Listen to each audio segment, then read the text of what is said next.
सभी को नमस्कार। आज हम हिंदी काव्य शास्त्र में पढ़ने जा रहे हैं वक्रोक्ति सिद्धांत। वक्रोक्ति सिद्धांत के प्रवर्तक जो आचार्य है उनका नाम है कुंतक। कुंतक ने अपने ग्रंथ वक्रोक्ति जीवितम में वक्रोक्ति को काव्य की आत्मा माना है। यानी वक्रोक्ति जीवितम जो ग्रंथ है कुंतक का, उसमें उन्होंने कहा है वे दग्ध भंगी भणिति रूप में वक्रोक्ति को काव्य की आत्मा माना है। कुंतक ने ध्वनि का विरोध किया है और जो रस सिद्धांत है उसका भी विरोध किया है। कुंतक मूलतः कलावादी विचारक थे। यानी जो कुंतक है वो मुख्यतः या मूलतः कलावादी विचारक थे। उन्होंने वक्रोक्ति का अर्थ कहा है कि विलक्षण या लोकोक्ति क्रांति कथन, लोकाक्ति क्रांति कथन, यानी जो लोक में ऐसे विलक्षण कथन देने वाले विचार है वो क्या है, वक्रोक्ति है। अर्थात कथन भंगिमा, यानी इस तरह का कथन जो भंगिमा लिए हुए। उन्होंने कहा है कुंतक ने उभावेता अलंकारत्यो पुनरालंकृति वक्रोक्तिरेव वे दग्धे भंगी भणिति रुच्यते। आपको ये याद रखना है, वे दग्धि भंगी भणिति रुच्यते। ये जो परिभाषा किसने दी, कुंतक ने। वैसे वक्रोक्ति सिद्धांत कुंतक का है, लेकिन परिभाषा देखो किसी और आचार्य की भी पूछ सकते हैं, लेकिन इसकी परिभाषा है वो वे दग्ध भंगी भणिति रुच्यते। कुंतक ने वक्रोक्ति के मूल में अतिशय को माना है। फिर एक परिभाषा है जो भामह किए गए। भामह ने कहा है कि सभी अलंकारों के मूल में वक्रोक्ति को माना है। वो कहते हैं कि सभी जो अलंकार है उनके मूल में वक्रोक्ति होता ही है। उनकी जो परिभाषा है वो है शेषा सर्वत्य वक्रोक्ति रन यार्थो विभाष्यते यत्रोस्था कविना कार्य को अलंकारार्थ विभाव्यते। आपको को अलंकारार्थ याद करना है। ये परिभाषा है भामह की। फिर एक और परिभाषा है भामह की, वो कहते हैं लोकाक्ति क्रांति गोचर वचनम। लोकाक्ति क्रांति गोचर वचनम, ये परिभाषा है। ये कहते हैं कि ये वक्रोक्ति है। ये कहा है भामह ने। लोक की सामान्य कथन प्रणाली से भिन्न जो होती है वो ही वक्रोक्ति है। यानी वक्रोक्ति होता है, वक्र मतलब होता है टेढ़ा, उक्ति मतलब होता है कथन। ऐसा कथन जो टेढ़ा हो, कुछ भंगिमा लिए हो, उसे वक्रोक्ति कहते हैं। तो जो परिभाषाएं हैं वो सभी की अलग अलग है, थोड़ा सा ये ध्यान दीजिए। फिर दंडी की जो परिभाषा है, दंडी की परिभाषा है, दंडी कहते हैं कि सादृश्य लक्षणा वक्रोक्ति। सादृश्य लक्षणा वक्रोक्ति।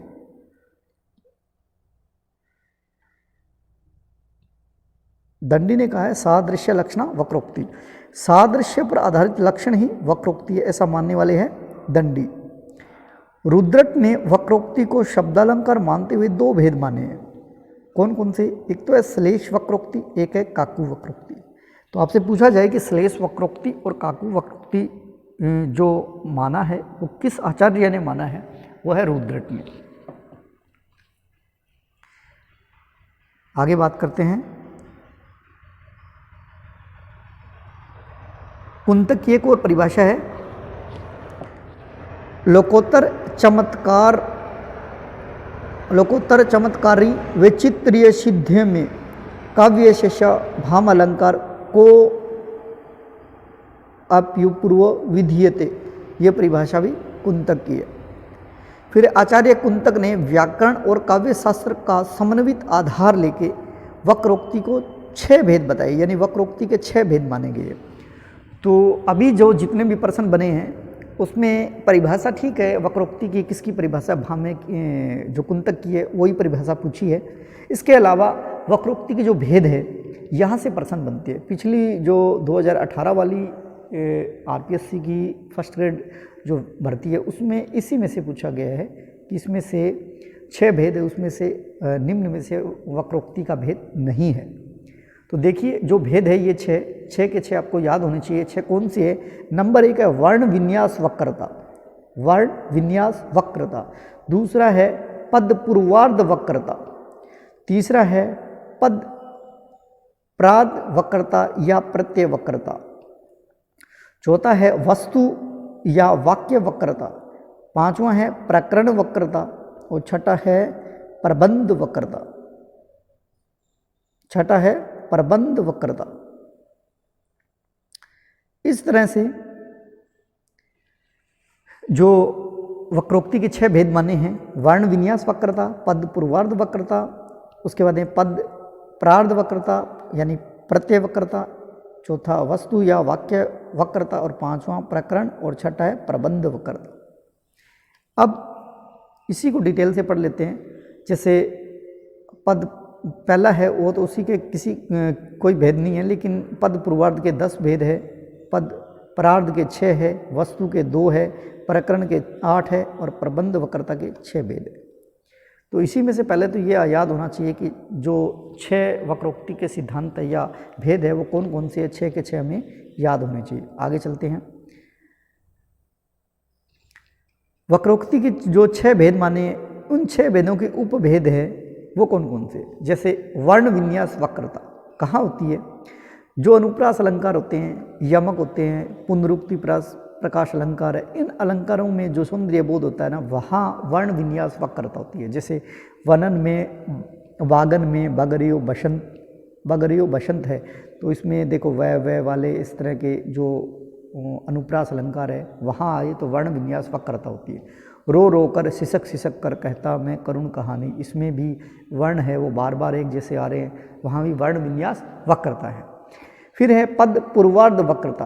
पद है उसके पहले किसी तरह की उक्ति हो जो टेढ़ी हो, या यूँ कहे कि कुछ अलग भाव भंगिमाएँ लिए हो, तो ये 10 प्रकार के हैं। ये आपको सिर्फ याद करना है। अभी तक तो इतना डिफ़िकल्ट जो प्रश्न नहीं आए हैं, फिर भी आपको ये याद होना चाहिए कि पद पूर्वार्ध वक्रता है वो 10 प्रकार की है। कौन कौन सी? रूढ़ि वैचित्र्य वक्रता, पर्याय वक्रता, तीसरा है उपचार वक्रता, चौथा है विशेषण वक्रता और पांचवा है प्रत्यय वक्रता, छठा है संवृत्ति वक्रता, सातवां है क्रिया वक्रता और आठवां है लिंग वक्रता और नौवां है आगम वक्रता, 10वां है वृत्ति वक्रता। तो ये याद होने चाहिए, लेकिन आपको ये जरूरी है कि वर्ण विन्यास वक्रता और पद पूर्वार्ध वक्रता ये याद होने चाहिए। उसके बाद में बात करते हैं। तीसरा है पद प्रार्ध वक्रता, यानी पद के बाद वाली, जिसमें कुछ ऐसा कथन हो। वो 6 प्रकार के हैं। 6 कौन कौन से? ये जो भेद है वक्रोक्ति के, जो 6 भेद है, उन 6 के तीसरा जो पद प्रवार्ध है उसके भी आगे उपभेद है, वो 6 है। काल वैचित्र्य वक्रता, कारक वक्रता, संख्या वक्रता, पुरुष वक्रता, उपग्रह वक्रता और प्रत्यय वक्रता। आगे चलते हैं। चौथा है वो है वस्तु या वाक्य वक्रता। ये 2 प्रकार की है, सहजा वक्रता और आहार्य वक्रता। 5 नंबर है प्रकरण वक्रता, यानी प्रसंग। ये 8 प्रकार के हैं। कौन कौन से? भावपूर्ण स्थलों की परिकल्पना, रोचक प्रकरणों की अवधारणा, प्रकरणों का अनुग्राहक भाव वक्रता, उत्पाद्य लावण्य वक्रता, अवांतरण वस्तु योजना, गर्भंक योजना, प्रकरण विशेषण की अतिरंजना और संधि विनिवेश वक्रता। उसके बाद में छठा है प्रबंध वक्रता, जो 6 प्रकार की है। वो कौन कौन सी है? प्रबंध रस परिवर्तन वक्रता, समापन वक्रता, कथा विच्छेद वक्रता, अनुसांगिक फल वक्रता, नामकरण वक्रता, तुल्य कथा वक्रता। इस तरह के ये वक्रोक्ति के 6 भेद बताए हैं। उसके बाद में विशेष देखिए, हिंदी वक्रोक्ति जीवितम कृति है। सीधा आ जाए वक्रोक्ति जीवितम, ये तो ग्रंथ तो था कुंतक का जो आपने अभी पढ़ा है, लेकिन हिंदी वक्रोक्ति जीवितम जो ग्रंथ है वो है नगेंद्र का लिखा हुआ। मोस्ट इंपॉर्टेंट दोनों लाइनें यहाँ तक समझ में आया होगा आपको। वक्रोक्ति सिद्धांत में बस इतना ही याद करना है मुख्य रूप से कि वक्रोक्ति जो सिद्धांत है वो है किसका? कुंतक का दिया हुआ है। वक्रोक्ति सिद्धांत है वो कुंतक का दिया है। कुंतक की जो परिभाषा है या कुंतक का जो ग्रंथ है वक्रोक्ति जीवितम, उसमें जो परिभाषा दी हुई है उसमें एक ये लाइन लिखी हुई है, वे दग्ध भंगी भणिति रूप। तो ये जब भी आई, जहाँ भी आई, ये कुंतक का लिखा हुआ है। ये रस ध्वनि के विरोधी थे, रस सिद्धांत के भी विरोधी थे, कलावादी विचारक थे। और इसका जो वेदग्धि भक्ति वर्ण, ये देखो जो परिभाषा है उसमें वो कुंतक की है। उसके अलावा दो परिभाषाएं अलग आई है, भामे की और दंडी की। तो भामे ने कहा था लोकाति क्रांति गोचरम वचनम, ये है भामे की। और दंडी का सादृश्य, देखो इसमें दंडी में दृश्य, दृश्य लिखा हुआ है, दय से दंडी और दय से दृश्य, तो यहाँ याद हो जाएगा। फिर दो प्रकार के मैंने श्लेष वक्रोक्ति और काकु वक्रोक्ति रुद्रट ने मानी है। इसके बाद में जो मेन ये आपको याद करने वाले हैं वो आपको ये है, कुंतक ने वक्रोक्ति के 6 भेद बताए हैं। ये 6 कौन कौन से है, मोस्ट इंपॉर्टेंट है, इसको याद करना है। वर्ण विन्यास वक्रता, पद पूर्वार्ध वक्रता और पद परार्ध वक्रता यानी प्रत्यय वक्रता, और वस्तु वक्रता और प्रकरण वक्रता और प्रबंध वक्रता। उम्मीद करता हूँ आपको अच्छा लगा होगा। अगर ये वीडियो अच्छा लगा तो लाइक कीजिए। जय हिंद, जय भारत।